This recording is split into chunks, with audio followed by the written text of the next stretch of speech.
The most toxic fake marriage in hip-hop history is a documented case of severe domestic battery hidden behind a manufactured intellectual persona.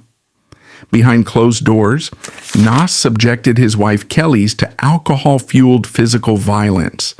Fearing for her safety, she filed for divorce while 7 months pregnant. In retaliation, Nas weaponized his legal team to freeze her financial support, while the media actively branded the pregnant victim a gold digger to protect his legendary corporate image. This is the cold reality of how the industry protects high-profile abusers. The American entertainment industry functions on a highly rigid, unwritten hierarchy of cultural value. By the year 2002, the hip-hop landscape had firmly established Nasir Jones, known globally as Nas, at the absolute apex of this structure. He was not merely classified as a highly successful recording artist, he was institutionalized as a living monument. Following the release of his debut album, a project widely considered the definitive blueprint of East Coast rap, he cultivated and perfected a highly specific public persona. He was the street disciple. He was the intellectual philosopher of the New York projects, a man who survived the lethal coastal wars of the 1990s and emerged with a profound, almost prophetic cultural awareness. He utilized his platform to broadcast messages regarding systemic oppression, the necessity of Black excellence, and the upliftment of women. This specific branding is the most effective operational camouflage a public figure can possess. When an individual constructs an empire based on intellectual superiority and moral commentary, they manufacture a bulletproof shield against public scrutiny. The media and the audience inherently assume that a man who raps eloquently about respect and societal progress must possess a private morality that mirrors his public lyrics. A street-level enforcer is expected to be violent. A philosopher is automatically granted the presumption of grace. This heavily fortified intellectual facade completely insulated Nas from the standard skepticism applied to other entertainers. He was culturally untouchable, occupying a space where his character was treated as an established, unquestionable fact. Into this massive, highly pressurized gravitational pull stepped Kelis Rogers.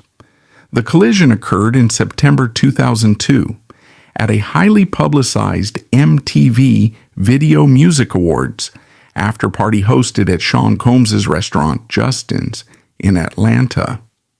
The optical narrative presented by the media was one of equal footing, two successful musicians finding each other at the peak of their respective careers.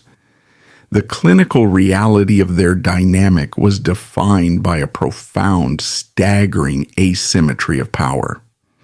Kelis was 22 years old. Nas was nearly 30. In the standard civilian world, an 8-year age gap is notable.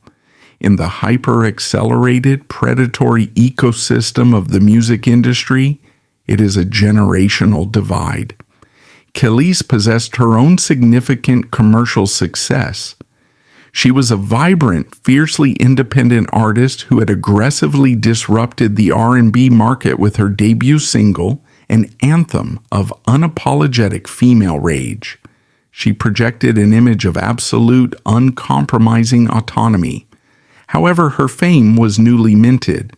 She was a young woman actively navigating the early, highly volatile stages of industry exposure, attempting to solidify her own identity in a business designed to exploit youth. Nas, conversely, was a 10-year veteran who had just successfully executed the most highly publicized lyrical war in hip-hop history against Jay-Z. He did not just have fans, he had disciples. He possessed a level of entrenched institutional power that Kelis, at 22, could barely comprehend, let alone match. This disparity in influence and age forms the foundational architecture of the psychological trap. Kelis did not merely enter a romantic relationship, she stepped directly into the shadow of a monolithic cultural institution. When a relationship is established upon such extreme hierarchical imbalance, the younger, less powerful partner frequently and subconsciously internalizes the disparity. The conditioning is systemic and omnipresent. Every interaction with the outside world reinforces the narrative that her partner is a deity. The industry executives, the media, the security personnel, and the global fan base constantly defer to him. In this environment, the younger partner's internal baseline is automatically lowered. They are structurally conditioned to assume a subordinate psychological posture because the entire external world dictates that the man they are dating is vastly more important than they are. For the individual possessing the power, this dynamic is the optimal environment for establishing total control. An abuser operating under the guise of an intellectual does not initiate the relationship with physical intimidation. The initial phase is characterized by intense, overwhelming validation, a tactic known clinically as love bombing. Nas, operating from his position of supreme cultural authority, focused his entire apparatus on a 22-year-old woman. The psychological impact of being chosen, validated, and pursued by a living legend is profoundly disorienting. It short-circuits the target's standard defensive mechanisms. The target believes they have secured a partnership with an exceptional human being, completely unaware that the vast power disparity is actively being weaponized to strip them of their independent leverage. The relationship progressed with extreme velocity, a common operational marker in relationships predicated on coercive control. The objective is to rapidly secure the perimeter before the target can accurately assess the reality of the environment. Within months of their initial meeting, they were engaged. By January 2005, they were married in a highly publicized ceremony in Atlanta. The media eagerly consumed the visual of the union. They were packaged and sold as the ultimate hip-hop royalty, the modern, sophisticated evolution of the urban power couple. However, behind the fortified doors of their shared residences, the public mythology began to detach entirely from the domestic reality. The intellectual camouflage that protected Nas in the public arena functioned as a weapon of mass psychological destabilization within the marriage. Unlike the grandiose, physically imposing abuser who demands attention through loud intimidation, Nas operated under a veil of introversion and false humility. To the outside world, he appeared calm and profoundly thoughtful. This cerebral facade made his private capacity for cruelty exponentially more dangerous, deeply disorienting the victim, who had to reconcile the public philosopher with the private monster. Kelis was a woman who authored hit songs about being a boss and demanding respect. The paradox of a fiercely independent woman becoming trapped in a highly destructive relationship is frequently misunderstood by the general public. The public assumes that a strong woman would immediately identify abuse and evacuate the premises. This assumption fundamentally fails to account for the insidious, gradual nature of psychological dismantling. The covert narcissist does not attack the victim's physical safety first. They attack their perception of reality. In the early stages of their marriage, the groundwork for systemic abuse was laid not through constant physical violence, but through the establishment of an environment where Nas's emotional volatility and substance use dictated the entire operational reality of the household. Nas was the undisputed center of the economic and social universe they occupied. The individuals surrounding them, the managers, the assistants, the bodyguards, and the industry associates, were entirely dependent on Nas's ability to generate capital. Therefore, their absolute loyalty flowed upward to the source of the revenue. Kelis was completely isolated within a network of highly paid enablers. If she observed erratic behavior, extreme intoxication, or verbal degradation, she possessed no objective third party to validate her experience. The entire infrastructure of their lives was actively paid to look the other way and protect the monument at all costs. Nas possessed the ultimate impenetrable defense mechanism, engineered long before he ever met Kelis. He understood implicitly that his status made him functionally untouchable. The terrifying realization for the victim in this scenario is the mathematical calculation of public perception. If a dispute arose, if the psychological manipulation escalated, Nas knew exactly how the global audience would react.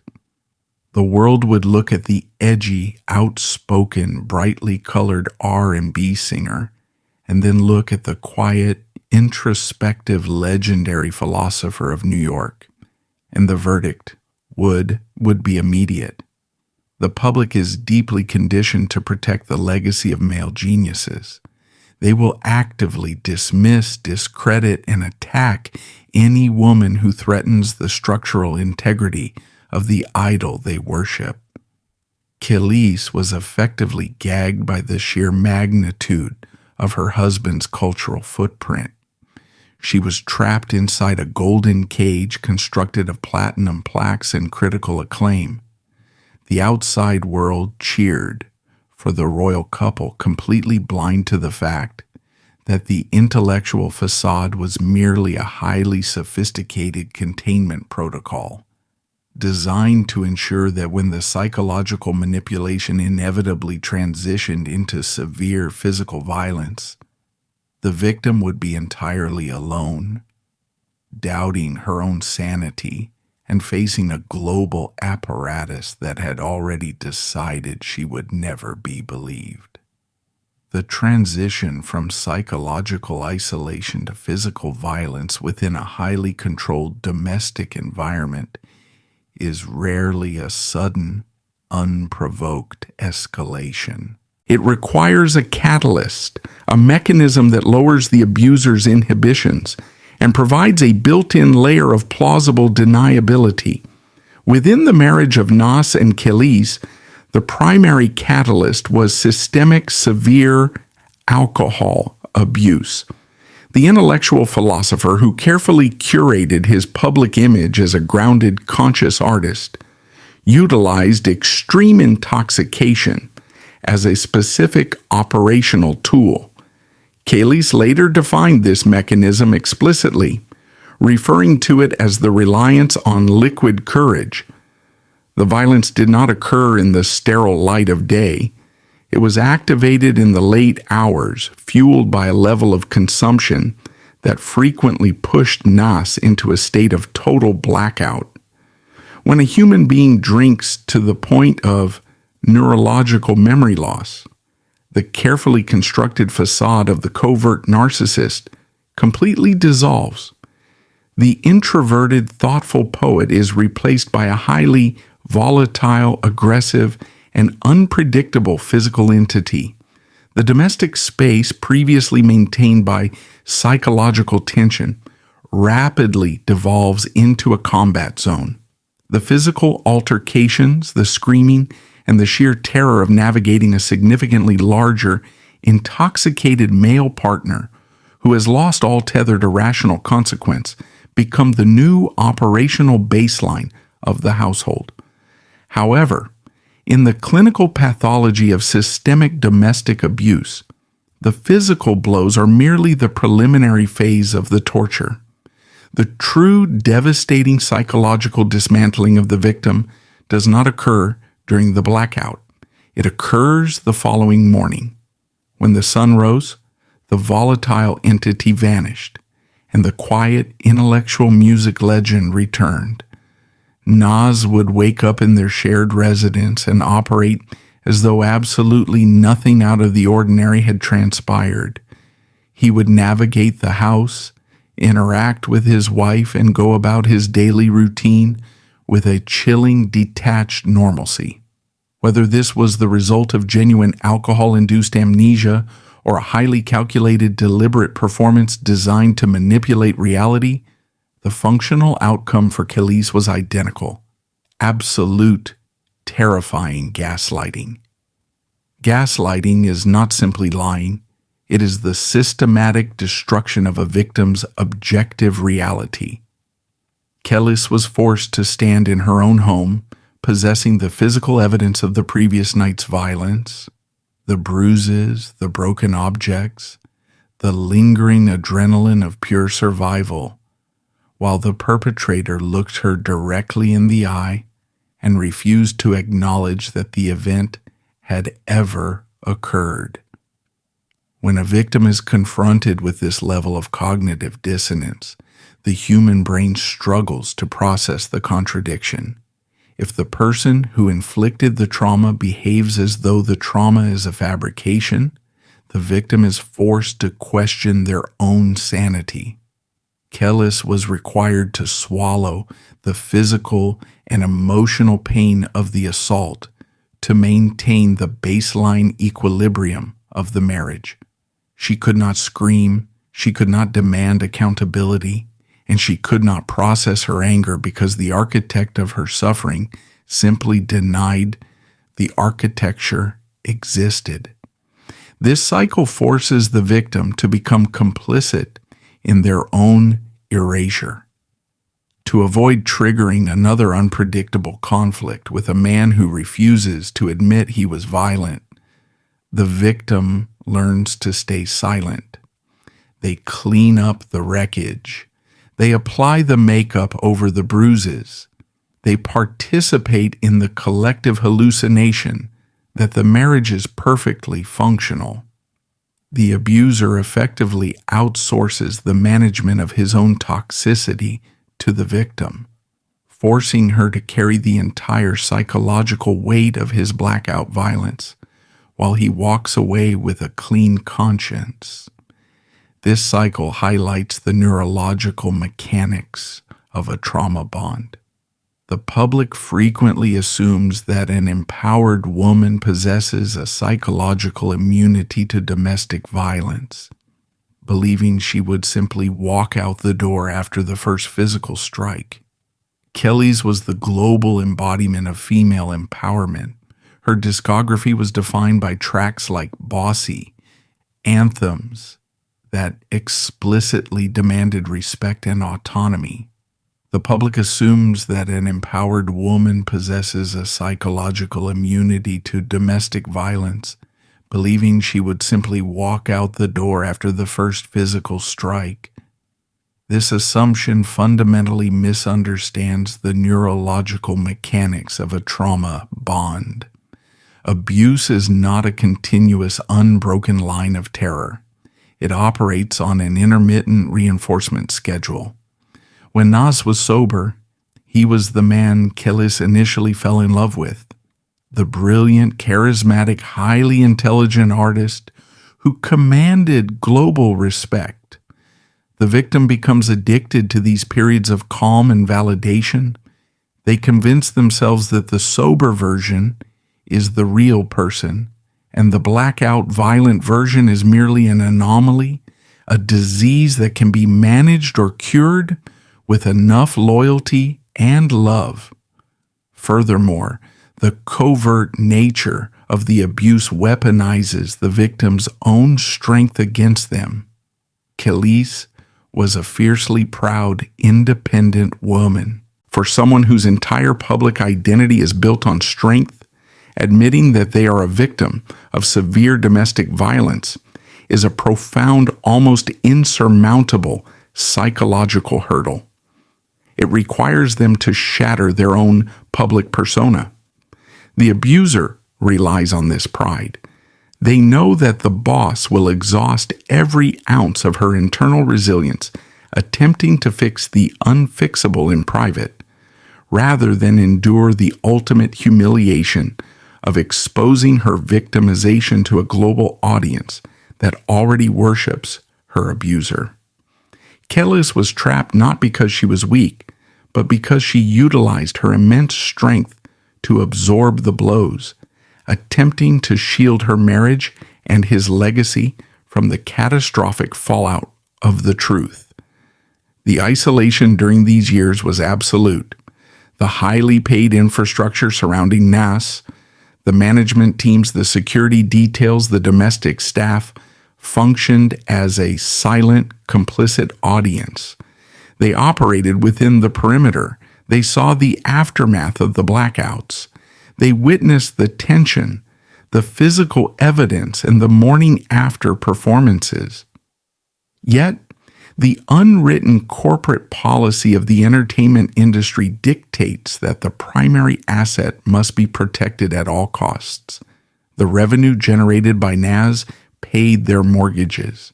To intervene to confront the superstar or to offer Kelis an objective lifeline would be an act of financial suicide. Therefore, the staff adhered to the strict codes of non-disclosure agreements, both legal and cultural. They averted their eyes. They enabled the gaslighting by participating in the silence. Kelis was entirely surrounded by human beings, yet she was fundamentally, terrifyingly alone.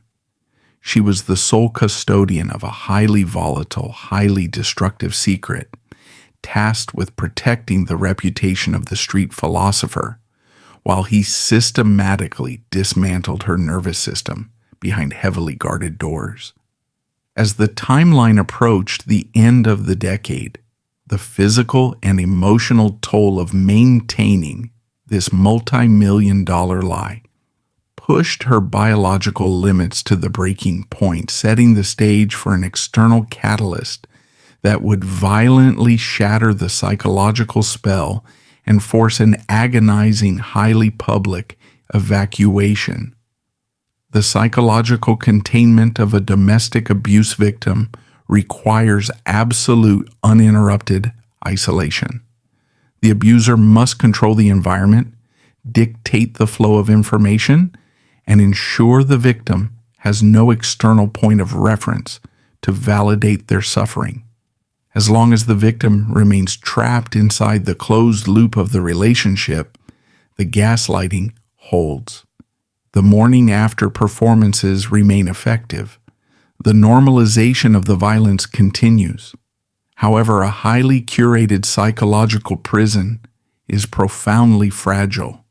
It cannot withstand a direct collision with undeniable external truth. For Kelis, the catalyst that permanently shattered the multi-million-dollar illusion of her marriage did not originate from within the walls of her residence. It was a seismic, highly public shockwave that fundamentally disrupted the entire American entertainment industry. In February 2009, the music industry converged on Los Angeles for the annual Grammy Awards.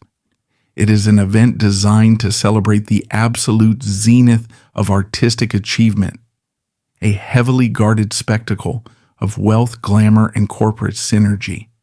This highly controlled environment was violently disrupted by an incident occurring in a rented Lamborghini hours before the broadcast. A physical altercation took place between the global R&B superstar Chris Brown and his girlfriend, the equally massive pop icon, Rihanna.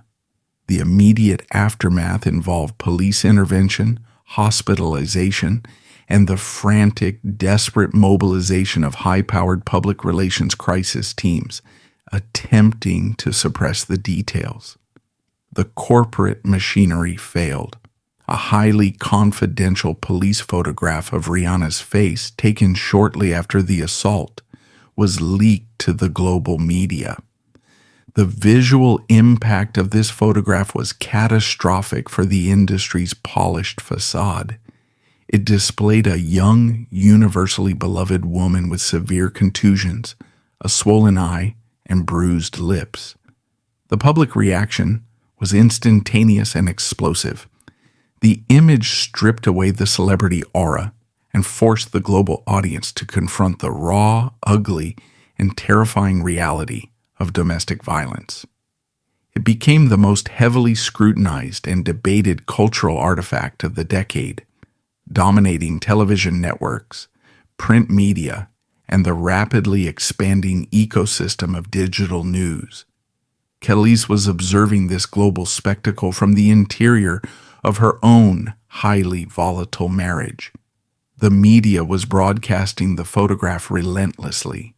The world was collectively expressing horror, outrage, and absolute condemnation of the violence inflicted upon the young pop star. The cognitive dissonance Kelis had maintained for years, the psychological firewall required to survive Naze's blackout rages, collided violently with the images flashing on her television screen. She looked at the battered face of Rihanna, a woman occupying the exact same elite industry airspace. And then she looked down at her own body. The physical evidence was identical. The contusions were the same. The swelling was the same. The profound lingering terror was the exact same. This is a recognized, highly critical phenomenon in the psychology of trauma survivors, the mirror effect. A victim deeply entrenched in systemic abuse frequently normalizes their own torture, convinced by the abuser that the violence is a unique, complicated byproduct of their specific relationship. The covert narcissist actively reinforces this, framing their aggression as the tortured cross of a misunderstood genius, an artistic burden that the loyal wife must simply bear. The leaked photograph completely annihilated that narrative. It reduced the behavior of the legendary street disciple from complex intellectual volatility to standard pedestrian wife-beating. When Kelis saw the global public react with absolute revulsion to Rihanna's bruises, she experienced a terrifying, illuminating realization. If the world views that as a horrific crime, why am I hiding the exact same crime behind the gates of my own house? She recognized that her private struggle was not a complicated artistic dynamic. It was a textbook criminal assault. The gaslighting immediately lost its efficacy. Naz could no longer wake up in the morning and pretend the violence had not occurred, because Kelis now possessed an undeniable external baseline for reality. She saw the monster in the mirror, and the normalization of the trauma permanently evaporated. However, recognizing the abuse and possessing the logistical capability to escape it are two entirely separate operational challenges. Leaving a billionaire covert narcissist who commands a global army of loyal fans is statistically the most dangerous and difficult maneuver a victim can execute. The abuser, sensing the loss of control, will frequently escalate the psychological and physical coercion to force compliance. To initiate an evacuation, a victim requires an imperative that aggressively overrides the ingrained fear of retaliation. In the spring of 2009, that imperative arrived in the form of a biological absolute. Kelis discovered she was pregnant. The introduction of a child into the closed ecosystem of systemic abuse completely alters the risk assessment matrix of a survivor. While a victim may possess an infinite tragic capacity to absorb violence directed at themselves, the maternal instinct initiates an aggressive, uncompromising override. Kelis could endure the liquid courage, the blackouts, and the morning after manipulation as long as she was the sole casualty. But the biological reality of a developing infant forced a brutal, unavoidable calculation. She projected the timeline forward. She understood with terrifying clarity that a newborn child could not be brought into a combat zone.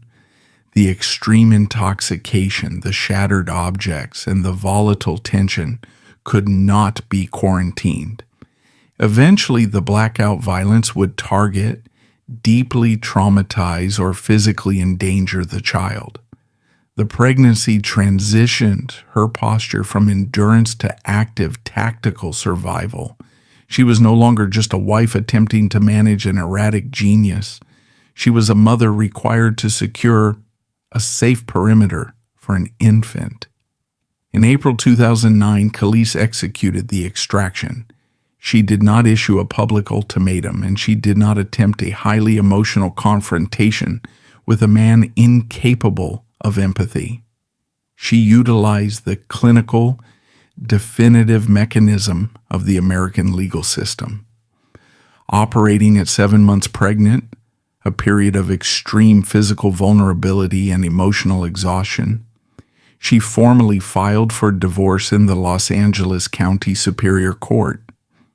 She cited irreconcilable differences, utilizing the standard legal terminology to initiate the dissolution of the hip-hop monarchy. The filing was a tactical strike that completely blindsided the entertainment industry. Nas and Kelis were the undisputed royal couple, heavily branded as the sophisticated future of urban music. The sudden legal severing of the union sent shockwaves through the executive boardrooms and the global fan base. The media immediately descended, desperate to uncover the catalyst for the collapse. For Nas, the legal filing was an unacceptable breach of his absolute authority. A covert narcissist views their partner not as an autonomous human being with the right to exit a contract, but as a proprietary asset. Kelis, by engaging the family court system, had publicly revoked his control.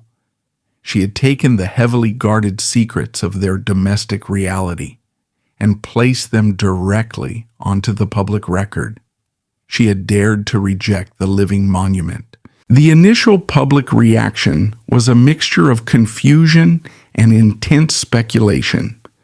Because the physical violence had been so effectively hidden by the infrastructure of the bad boy era silence, the public possessed no context for the divorce. They saw a heavily pregnant woman leaving a beloved, deeply respected philosopher king.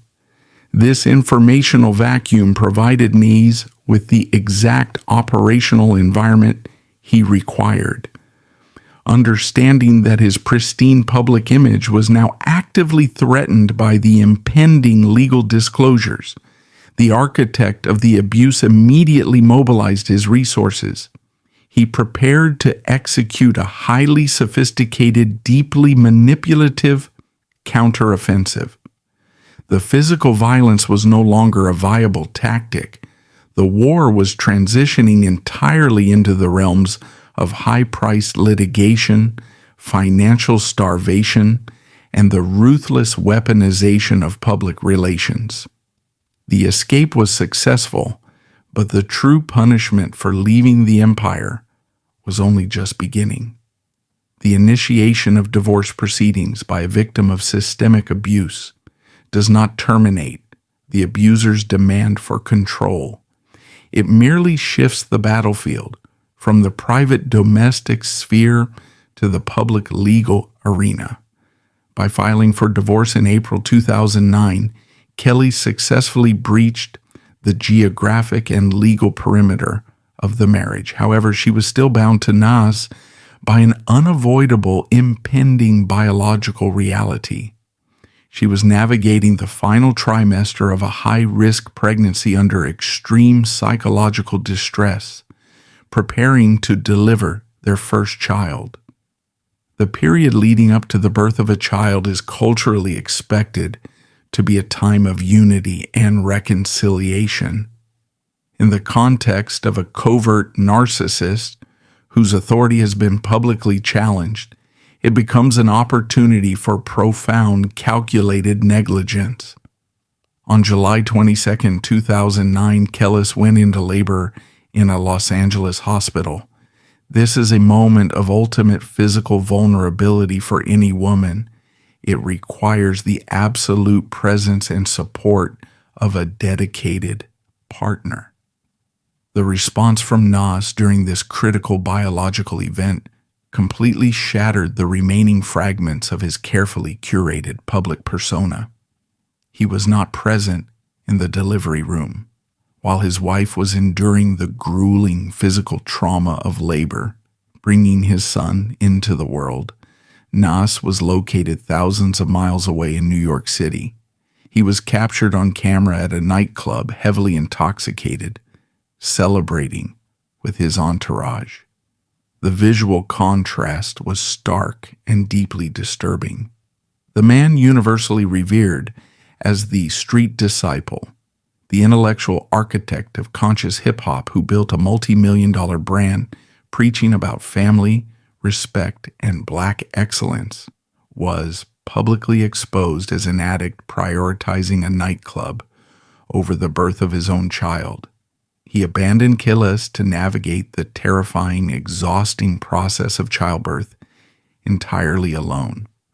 When their son Knight was born, the father was completely absent. This level of public failure is a catastrophic liability for a covert narcissist.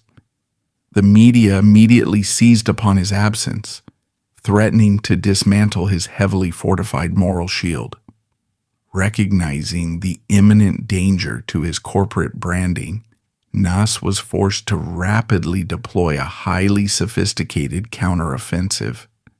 He could not erase the fact that he was intoxicated in a nightclub during the birth, so he actively sought to change the narrative surrounding why he was absent. To execute this, he utilized a recognized, highly effective psychological manipulation strategy known within psychiatric and legal circles as DARVO. The acronym DARVO stands for Deny, Attack, and Reverse Victim and Offender. It is the textbook operational protocol for a cornered abuser. First, the abuser denies the initial aggressive or negligent behavior. Next, they actively attack the credibility, the mental stability, and the character of the individual who is attempting to hold them accountable. Finally, they seamlessly reverse the roles, presenting themselves to the public and the legal system as the actual victim of a hostile, manipulative aggressor. Nas executed the DARVO protocol flawlessly. Through his legal team and highly coordinated public relations machinery, he initiated a campaign to completely invert the reality of the situation. He did not issue a statement apologizing for his blackout intoxication or his absence at the hospital.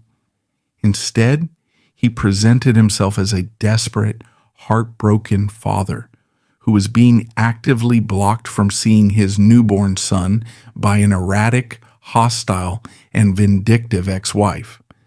He weaponized the family court system, filing emergency motions to demand visitation, portraying Kelis as a malicious gatekeeper utilizing the child as a pawn. This strategy was brilliant in its cruelty. It successfully distracted the global media from his own negligent, substance-fueled behavior by tapping into a deeply ingrained societal bias. The public is highly conditioned to accept the narrative of the crazy, bitter ex-wife seeking revenge against a successful man. By casting Kelis in this specific misogynistic role, Nas successfully laundered his own reputation. He transformed his failure as a father into a tragic narrative of a victimized celebrity fighting for his parental rights. As the divorce proceedings escalated within the Los Angeles County Superior Court, the conflict transitioned into a brutal war of financial attrition. The physical violence of the marriage was replaced by the systemic violence of economic strangulation.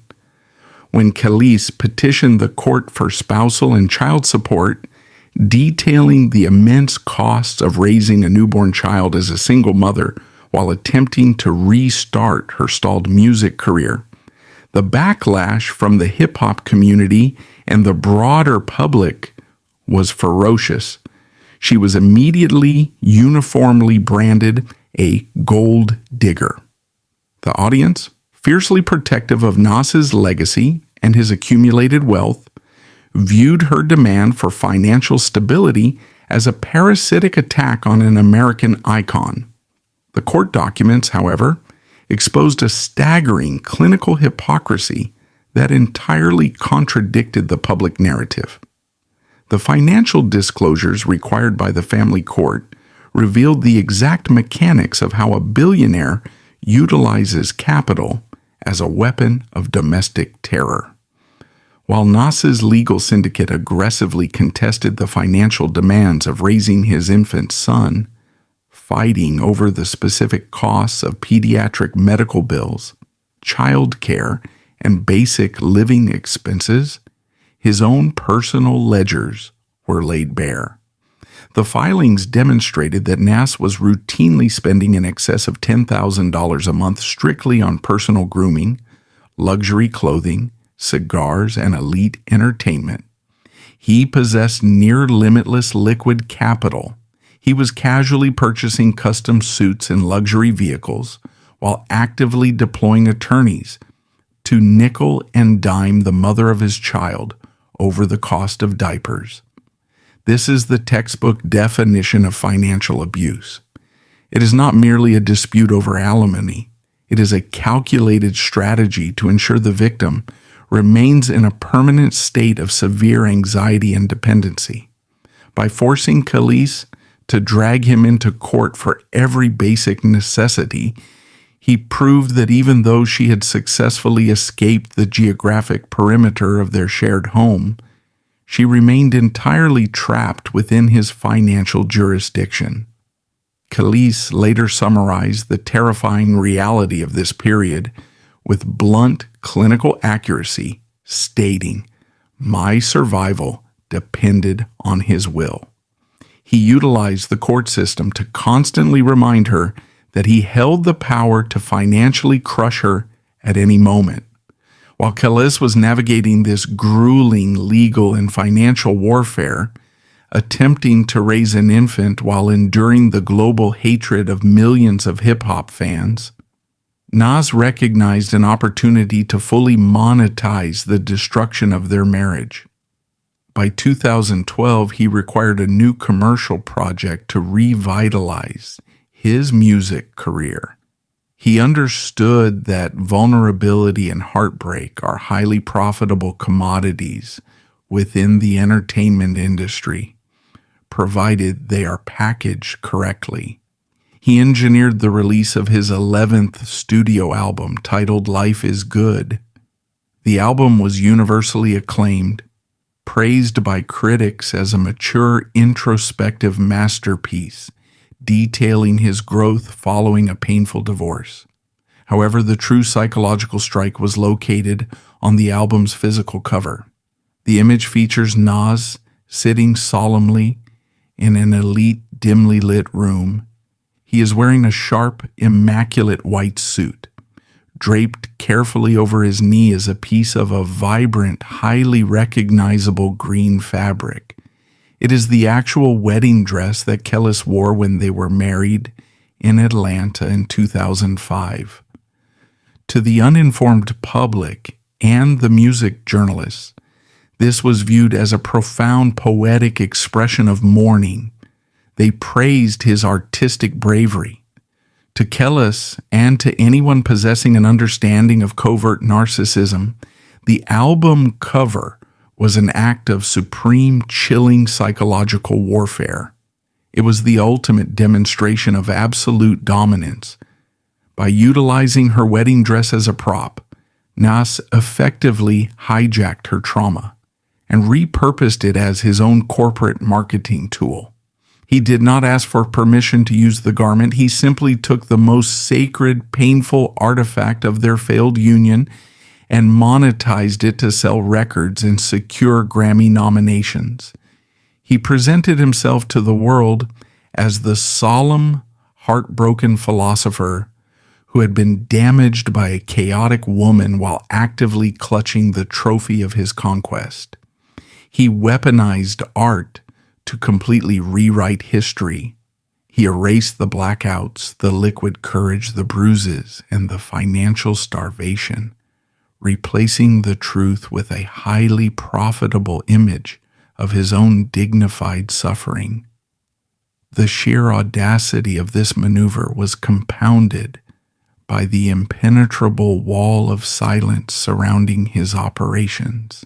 The public consumed the life is good narrative without question because there was absolutely no coordinated opposition. Kelis was entirely isolated in her claims.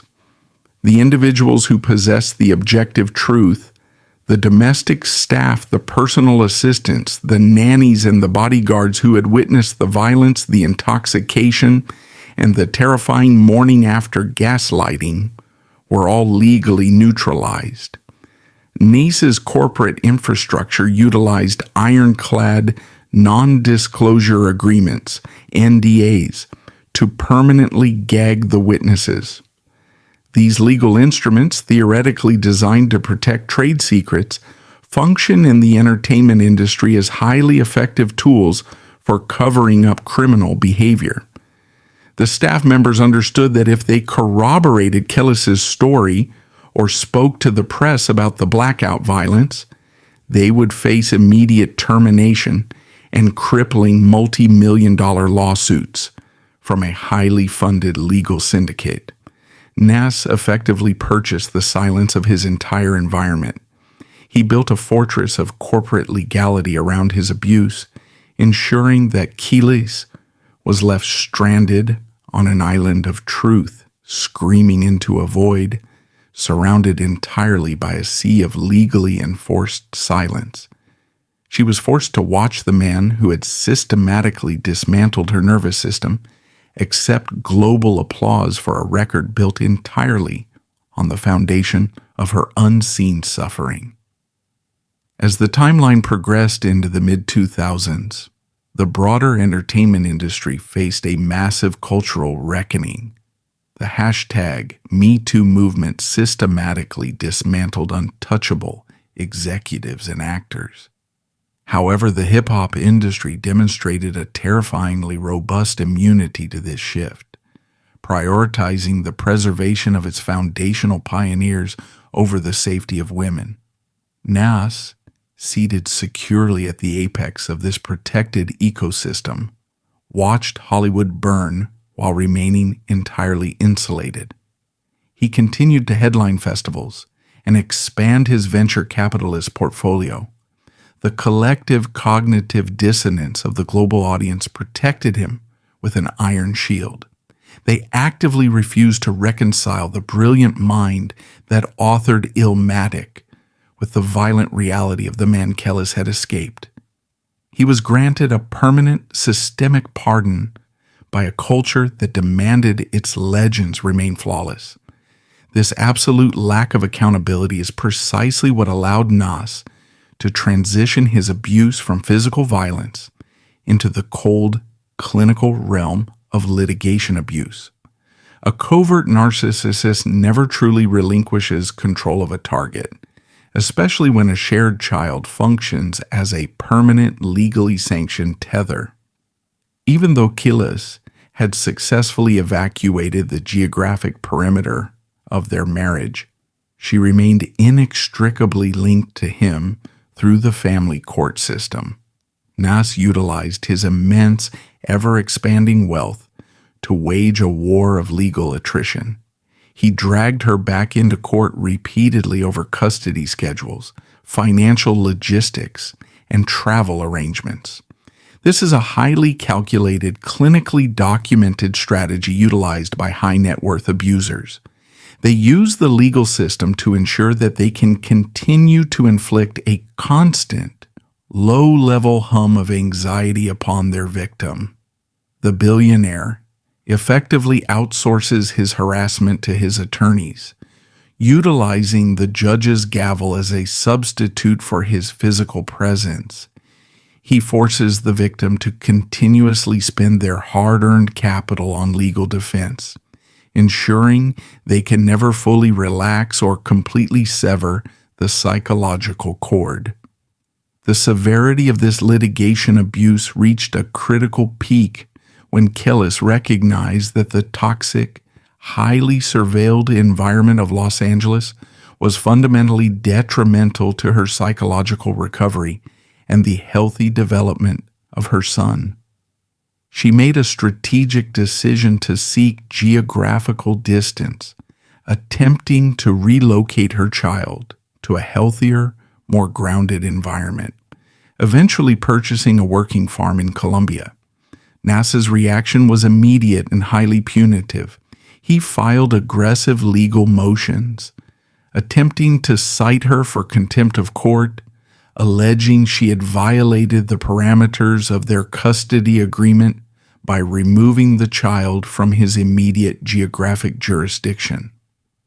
The irony of a man who was publicly intoxicated in a nightclub during his son's birth, suddenly utilizing the court system to aggressively assert his parental rights was profound. These legal motions stemmed strictly from the unacceptable loss of his operational control, circumventing any genuine paternal instinct. He utilized the legal system to remind her that even if she moved to another continent, she still required his permission to live her life. Facing this endless, exhausting campaign of legal and financial strangulation, Kelis realized a fundamental truth about engaging in asymmetrical warfare against a highly funded, covert narcissist within the entertainment industry. It is an entirely unwinnable war of attrition.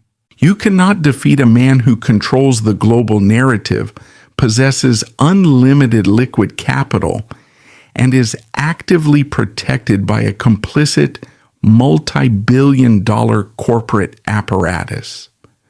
To continue fighting him in the press or in the courtroom would only ensure her own permanent psychological destruction.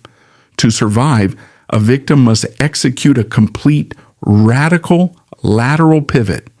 They must abandon the battlefield entirely.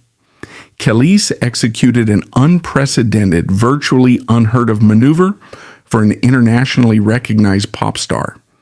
She completely divested her identity from the toxic, hyper-masculine ecosystem of the music industry.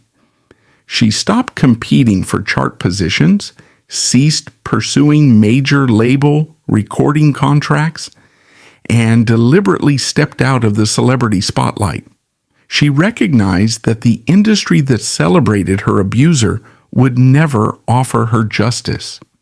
Instead of fighting for a place in that corrupt hierarchy, she dismantled her own fame. She enrolled at Le Cordon Bleu, one of the most rigorous and prestigious culinary institutes in the world. She traded the artificial, highly controlled environment of the recording studio for the extreme discipline and tangible reality of a professional kitchen. She trained meticulously as a chef, focusing her intellect and her immense drive on the creation of sustenance. But the pivot did not end in the kitchen. To entirely sever the psychological and geographic tethers to the Los Angeles entertainment matrix, she purchased agricultural land. She transitioned from a platinum-selling R&B icon into a working farmer. She began raising her own livestock, growing her own organic produce, and building a sustainable, completely autonomous microeconomy entirely disconnected from the hip-hop monarchy. This deliberate pivot served as her ultimate unassailable victory. By becoming a farmer and a professional chef, Kelis reclaimed her absolute sovereignty.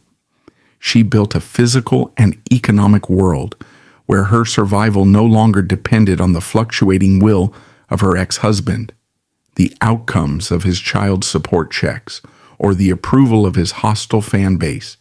She physically, economically, and psychologically unplugged from his matrix.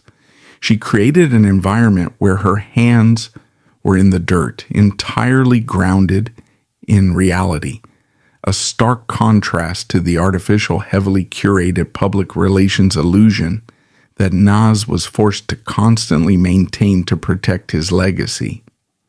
In 2018, nearly a decade after her initial physical escape, Kelis finally broke her complete silence in a highly detailed clinical on-camera interview.